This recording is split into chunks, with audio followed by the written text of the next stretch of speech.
Il solito Roberto Asensio regala al Monforte la sesta vittoria nelle ultime 8 gare giocate, 3 punti fondamentali che confermano i neroverdi di Cambria al quarto posto in classifica. Gara non facile per i locali, specialmente nel primo tempo, quando sono proprio gli ospiti a costruire 2 nitide occasioni da rete. Prima con Todaro che, servito in aria da Tranchita, sciupa il vantaggio calciando alto sulla traversa, e poi con Spinella che, ben servito in aria dallo stesso Todaro, centra in pieno il palo. Non sbaglia invece al minuto 30 Asensio che, direttamente su calcio piazzato dalla sinistra, batte Caserta, facendo così Monforte 1, Sant'Angiolese 0, e per l'esperto calciatore neroverde si tratta dell'8ª rete messa a segno nelle ultime 8 gare giocate.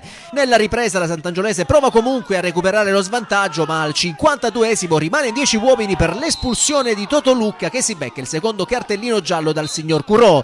Nonostante l'inferiorità numerica, i biancoazzurri avrebbero la chance per rimettere la sfida in parità. Spinella però calcia al lato l'ottimo lavoro di Tranchita. Poi il Monforte inizia a spingere, in più occasioni sfiora il raddoppio. Al 61esimo con Trimboli che trova i riflessi di Caserta e la difesa che riesce ad allontanare. 10 minuti dopo con la Spada che da fuori costringe il portiere agli straordinari, e sulla ribattuta Cannistraci sciupa il tapin ravvicinato. Al minuto 76 con Asensio, il cui mancino centra il palo alla destra dell'estremo biancoazzurro, e all'87esimo con Bartuccio che da posizione favorevole trova ancora un super Caserta a negargli la gioia del gol.